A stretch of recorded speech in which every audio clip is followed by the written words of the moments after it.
নির্বাচনে জোট গঠনে সতর্ক থাকার পরামর্শ হেফাজত আমিরের। বিস্তারিত সংবাদ। জাতীয় সংসদ নির্বাচনে জোট গঠনের ক্ষেত্রে সঙ্গে থাকা রাজনৈতিক দলগুলোকে সতর্ক থাকার পরামর্শ দিয়েছেন হেফাজতে ইসলাম বাংলাদেশের আমির শাহ মুহিবুল্লাহ বাবুনগরী বলেছেন, আগামী নির্বাচনে এমন কোন দলের সঙ্গে জোটবদ্ধ হওয়ার চিন্তা করা যাবে না যাদের ভ্রান্ত বিশ্বাস সম্পর্কে বুজুর্গানে দিন ও পূর্বপুরুষেরা আগেই সতর্ক করেছেন।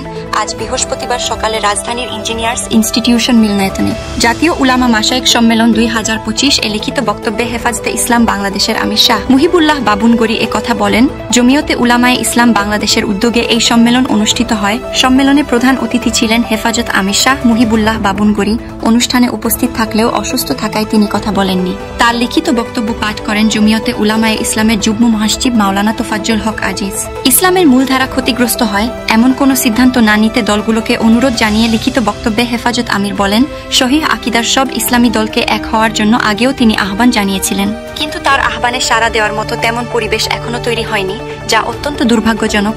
শাহ মুহিবুল্লাহ বাবুনগরী বলেন, একদিকে যেমন ইসলাম ও মুসলিম উম্মাহর বিরুদ্ধে বিভিন্ন প্রকার ষড়যন্ত্র চলছে, অন্যদিকে তেমনি দেশের স্বাধীনতা সার্বভৌমত্বের বিরুদ্ধে বহু রকম চক্রান্ত লক্ষ্য করা যাচ্ছে গণ অভ্যুত্থান পরবর্তী বাংলাদেশে। এরকম পরিস্থিতি সৃষ্টি হবে তা তিনি কল্পনাও করেননি। অন্তর্বর্তী সরকার ও রাজনৈতিক দলগুলোকে উদ্দেশ্য করে বাবুনগরী বলেন, ঢাকায় জাতিসংঘের মানবাধিকার কমিশনের অফিস স্থাপনের চুক্তি দেশের স্বাধীনতার অখণ্ডতার জন্য এবং ধর্মীয় কৃষ্টির জন্য এক অশনি সংকেত।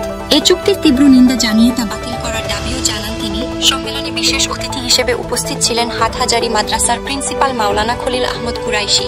দেশের সার্বিক পরিস্থিতির বিষয়ে তিনি বলেন, সামনে কালো তুফান দেখা যাচ্ছে। কালো তুফানের সঙ্গে মোলাকাত নয়, মোকাবিলা করতে হবে। জনগণকে উলামাদের নেতৃত্ব কবুল করতে হবে, তখনই তুফানকে মোকাবিলা করা সম্ভব হবে। জমিয়তে উলামায়ে ইসলামের সহসভাপতি মাওলানা জুনায়েদ আল হাবিব বলেন, যারা ফ্যাসিবাদী আমলে পাখা দিয়ে নৌকাকে বাতাস করেছে তাদের সঙ্গে কোনো ঐক্য হবে না।